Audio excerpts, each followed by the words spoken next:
Anti minority in the House of Parliament abe blasted Ghana government Randy Abbey cocoa board CEO concerning the issue with cocoa board and cocoa farmers.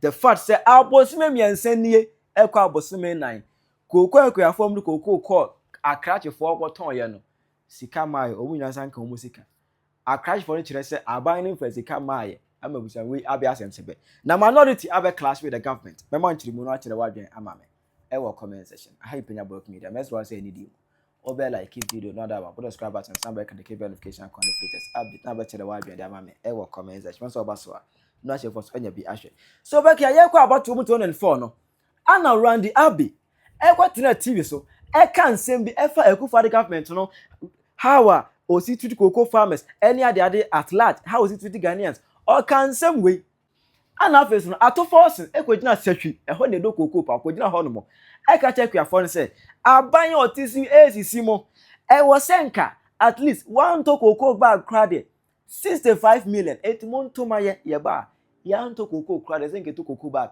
60 million ye beto no 60 million e dia mamo 8 mama nya abato no smart guy ana ato force no ka senke to cocoa 60 million no ordinary finance minister ana Randy Abbey no ordinary cocoa board CEO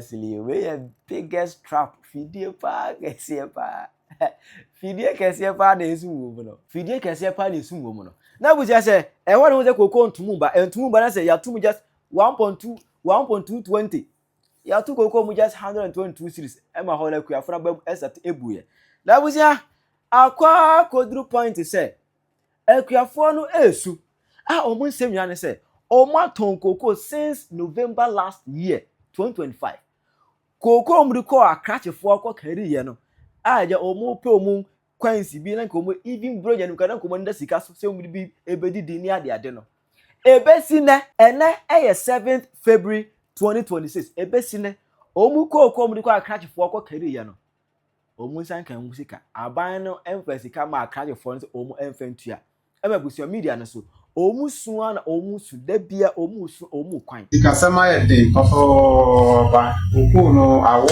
ama wa befe biko nanso up to now sika mae ena oku no ba na kwafo de ba na ama ahochire nkwa busu mienu ni echini sika bia free bebia ama eno se ye wo sa bia ni be ha ne ho akofum akoburu na isa no aye adwuma edi koko na bra be hatama na wo no de be ba na ka prekura ni yini ma ebufie na bia o pesika de aye na de bi kura ese ni o ma nko yie kura ntwa yie so mo modin ase ska beba na yetumi di aye adwuma no na aboa ni awo o hwa koko sika lokope na ma o man no ipa nyina aye de wo ho ti enye kwa ka bia koso di e mo aye nketeke 2 months before say be di bronya ameto me koko almost 5 bags 1 bag pe ana mama me nya kan nyina ada so e wakam sesi ayi wodua no ho yentimenti because obati kura na obefa by the obefa pafo ase kura yentimenti na ase biom because koko na ne akona emma ana feso nya hata no so omo meto and sesi ade adani adwan wa hanu sesi ayi bre papa kwari ni akọ november manumi ana ja kakra ye di kan kwa ye di akwa be se mpuna prensa say ya take about some cafe so today say ye makra e ko school kura no ye ma no onapa mo o mu nyina betena fi so say chop money kola ni nya enti say higher papa nti aba no obibi ya onye fa ho e sa dia ene ekuafo wo mo say ekuafo ntumi ko strike nanso ebedu bebi na ekuafo be ko strike ye koko sem no ye hu de aba no ka kire ya afa koko no ho nti ye sra no ye nkomo nyina ne se onkasa ne ye hu de ekọ ama ye mabufie de sika ye de beta aduane adi kwa ye nya bi ukọ ekrom ko pa aduane ba se be a obenya akade atwumeko de adi kwa bi ni ho nti ye sra no onkasa scientist no no betis wanti so ne ye hu de ekọ senso so wanti so no beton so a mesika ne mra na yento na koko no guwa ye hu de ade yenso nti ye sra no onkasa maye ko wadem we bi kwa we afuo mu aye hu adwuma sa ne ye de akonya wontua aka the Oho Kura, and ever tona. Ama ye wishes, sir. Since he come on the Ukraine, high and patch, I say, ye Magu school. O my call, lower years woho. Inya, or cry and cry, yes, can come home. It's a banner more than a homody. Na on your day. On far, on rails, you can say a bear, so you be young, who can die. We've been telling you, you don't want to listen. Wouldn't say Cocoa for from November by Pemine, almost yet Timmy Ton on Coco no. By Pem the 1 city Cromunia, Nadia Yan is a man missing and stress when any say. The Aka Paso Coco, no, the Aka Paso Crado, such a day, Yatona yen chia won't come. Someone with the impact, sir, Adiana John Mahama Randy Abbey, see that. At her age over 80 years, only the brain in a queer Jumano. This time now, the call no yen social security and a monthly salary, no. Ye deny no at her age. And so I buy dinner, no one can say breast sweat, no. She's been denied. I won't want a breast so abba. Sana can't do 2 open for hospitals, and then you know, man, come on, not now, Mama here for say, Cocoa board, but no any reason, and Mama here for some mobile get closer. Oh, young Cocoa board, the young get closer, government young get closer because mobile letters are whole Cocoa board. In an the Danko Kufu, come let us begin why a chocoma woman will reply, woman Cocoa board, you know. A Sabai will so buy the same thing you must say air coswo. My young Matro letters. Oh, matter. And then let any intro or buy ya bedu and almost many were honor Minister of Finance. Papa show a reply a letter back say a refer my Minister of Finance. Say on reactive. Your one man a lady be a friend I grind a friend me. Say yeah the letters bear 5 now, but now on true you know move. And I'm busane say me metro letter no and I yet letter no. You ba be busana some cry intro. Get the letter number on reactive. Or the ne etina emfa along the line me friend no kwaka so omu be mini budget into omu ye bia omu be free bi na me no wo kase yente free omu bia ho. Eti matter ade ni na ni say farmers they don't respect us. Yen ye we decision ye betuma take decision e bi na bo ahe ye du ni nkofo omu ma kuafo putia wo mu no so afiase. Now you know almost for more kwan no. Minim say Ghana no you different Ghana there. I don't get it. Because according to NDC or Kakwe Central MP, Honorable Ernest Ochiremu said, aban eni koko kwani biaka na aban etua kuafo ni nyinaka. The MPP aban say no all the sectors in Ghana they collapse every sector. Nansiana yenua ayi or they say Randy Abbey adawoma or try ravi cocoa board kakaka ama cocoa bedi the claims they are not paying cocoa farmers, is it true? Ewa hefa cocoa farmer ben no ezi yentua neka omo nkofa mreka yentie ni nyina ye bosiri me MP, do you have any data that shows that they are paying them? Oh, of course they are paying them yentua mukase de benti. So they are not paid as government workers. So exactly. Why you are the only one you are not what you say?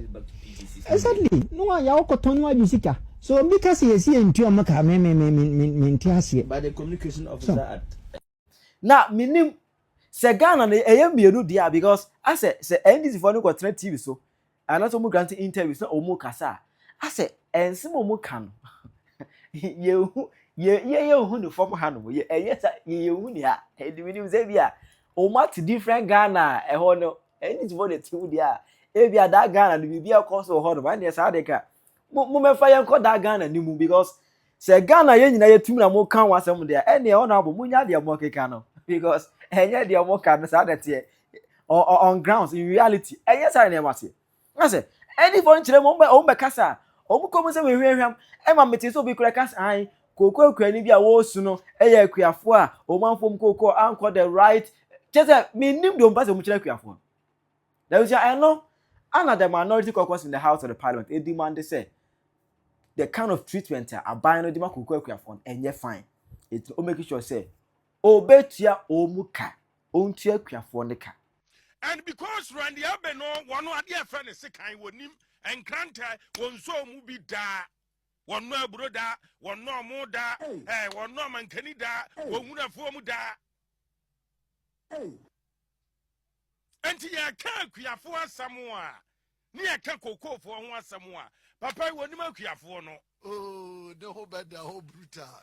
But ya ban bonny, a buy your insensitive 1 million a month for 1 million cocoa farmers home, while Coffee Randy Abbey says you cocoa board. Hey, you're a Mahama. Cocoa farmer na ye Juma Aman cocoa ba wahata cocoa ye and upon in Sanamu, a yan in Sanamu, where we have a twama was so many and sa Kianaka yasam. Sabreya cocoa farmer says you know, Mammy Cassam Trow. Cocoa board and Cressa can say, or Mako Tokas and Mono, brand new, 150. Bona Castle Mountain. Some cocoa farmers, we are cocoa farmer, TMA. One Sunday, Tia Wusu, or Basco Fish, one Timintia, or rent us 1 year, 2 no. Randy Abbey, cocoa board, Cohoro Casiguo, about 150 cars, brand new. Wash. Amoya renovation. Our cocoa board. Procurement to crowd more than 2 chemicals over 60 billion. Besides, I want them to say. Oh, the whole bad, the whole Our cocoa board. And dear Samoa, M. Dinner Randy Abbey and Monka, CEO managing director, or Monka, Bona Castle Mountain. power struggle. Where Chesaman what to me, where so Chesaman what to me, and I'm watching the time. Oh, the whole bad. Jimmy Samsa, move on to me. Jimmy Samsa or Cocoa Bodo. No, Kia Fosu. A Kia for Honchromo. Now, as a mine, Sanko Koya Yaka Huasemi, October, November, December, and Kaya Tonko Ko Noa, and Kiebenya $7,000. I think on this point he has misbehaved. By Yantimi Anto, I delay no price not drop it to $4,000. Akwaba, near your mathematics, Kakrabi, Tinawa, Yamba Sobaka Ghana, Yampai for the Brabubadam. And Kayama position, and guess a honey padrim. Now, you can't Ghana for Binum, Tie. MPP Abanso, Sans and who will TV. I come and I want me, and I want me and sa near the Musicamo, finito, as some call, and this are buying a perbatrase and no margin some moon. Hey, you're a Mahama. Akwaba, Sam Ranoa, near $7,000, no. Assuming, sir, were my Ghana, and Kaya ton, 50,000 metric tons, sir. Sikanki Benyano, I had 350 billion. The Canada, price in it drop here, no. Says Abeka. Oh my Ghana, Sika Yahweh, I $1.5 billion. Say, I know what the bandy been in Pensa. Because of Randy Abbey, no woman who I will do a cocoa board. Even this foolishness is foolishness. You better patch out near Kiafona Casa, near Cancer Ghana for say, Yan year, and 3 year, you know, Yanam and a year defending. Pierre on 1 year, some Huna would you know. We need time to waste. Cocoa board Pierre on 1 year, some Hunu, and who ye Basabasan. Farmers have tended their farms through harsh weather. They have spent huge resources to control pests and diseases. They have toiled to harvest their farms and sold it to the government in good faith. Yet, months later, they are still waiting for weeks on end to be paid. Is this the resetting which was promised the good people of Ghana, or the reversing of the cocoa industry? Farmers are asking. Ladies and gentlemen of the press, it is not only the poor farmer who is suffering. The failings of government and cocoa board are also hurting the cocoa buying companies, that is the LBCs, and transporters, especially the indigenous companies and local enterprises. By delaying in repayment of cocoa taken over from the LBCs, these business and investments are at risk. They have their working capitals locked up, their progress hindered, and financing confidence undermined. Contrary to what the NDC preached pre-election time to promote indigenous business and investments, they have rather reset to kill indigenous companies, businesses, and enterprises in the cocoa industry. We call on government and cocoa board to pay our cocoa farmers immediately for all cocoa beans sold and to be sold to save the cocoa industry from slipping back to days of despondency and loss of interest. We demand an apology from government and cocoa board for this gross dereliction of duty. Cocoa board must reimburse the LBCs of all outstanding repayments of cocoa purchased and delivered, and must also ensure the prompt repayment of subsequent deliveries and CTORs to avoid the recurrence of this despicable situation in the future. We demand that our cherished cocoa farmers are treated better and with dignity than what we are seeing now. Cocoa farmers are not beggars. Paying cocoa farmers promptly is not a favor, it is an obligation. Cocoa board and government must be blamed for failing to reimburse various cocoa buying companies for purchases already delivered to cocoa board. The LBCs have borrowed from banks and off-takers to pre-finance the harvest, but as we speak, cocoa board owes the LBCs over 10 billion cedis, being defaulted receipts of cocoa already taken over.